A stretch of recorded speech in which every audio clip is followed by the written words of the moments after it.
નમસ્કાર મિત્રો, સ્વાગત છે તમારું મારી યુટ્યુબ ચેનલમાં।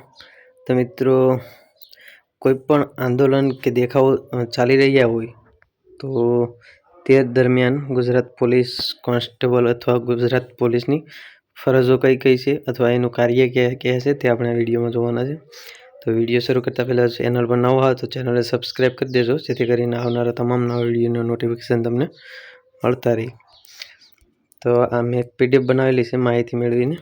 તો પેલું તો છે કાયદો અને વ્યવસ્થા જાળવવાનું કામ, જેમાં આંદોલન શાંતિપૂર્ણ રહે અને કોઈ હિંસા કે તોફાન ન થાય તેની ખાતરી કરવી, લોકોની સુરક્ષા અને સંપત્તિનું રક્ષણ કરવું।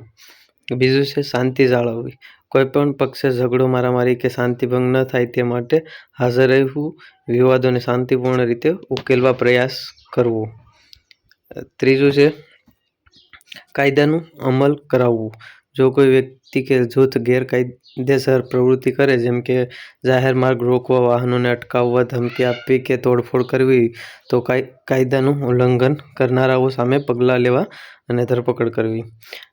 ચોથું છે માર્ગદર્શન અને સહાય, આંદોલનકારીઓને તેમના કાયદેસરના અધિકારો વિશે માર્ગદર્શન આપવું અને જરૂર પડે ત્યાં મદદ કરવી।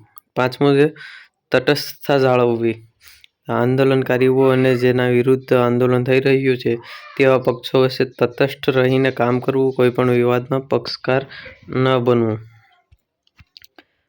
છઠ્ઠું છે જાહેર માર્ગોનું સંચાલન, કૂચ કે રેલીના માર્ગ પર ટ્રાફિકનું સંચાલન કરવું, જેથી સામાન્ય જનજીવનને ઓછામાં ઓછી અસર થાય।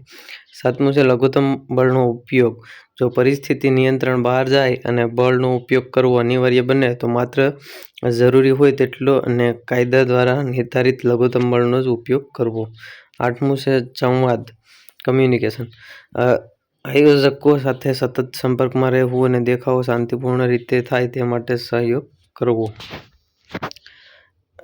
પોલીસનું લક્ષ્ય એ હોય છે કે લોકોને તેમના શાંતિપૂર્ણ રીતે વિરોધ કરવાનો કાયદેસરનો અધિકાર જાળવવામાં મદદ કરવી, જ્યારે સાથે સાથે જાહેર સલામતી અને વ્યવસ્થા પણ જાળવવી। જોકે કેટલાક કિસ્સામાં પોલીસ પર વધારે પડતા બળનો ઉપયોગ કરવાનો કે ભેદભાવપૂર્ણ વલણ અપનાવવાનો આરોપ પણ લાગે છે। તો આ હતા આંદોલન કે દેખાવકારીઓ વખતે પોલીસે મુખ્ય કરવાના કાર્યો હતા। તો આશા રાખું છું માહિતી સારી લાગી છે। વિડીયો સારો લાગી તો લાઈક કરો, શેર કરો, ચેનલને સબસ્ક્રાઈબ ના કરી તો સબસ્ક્રાઈબ કરી દેજો।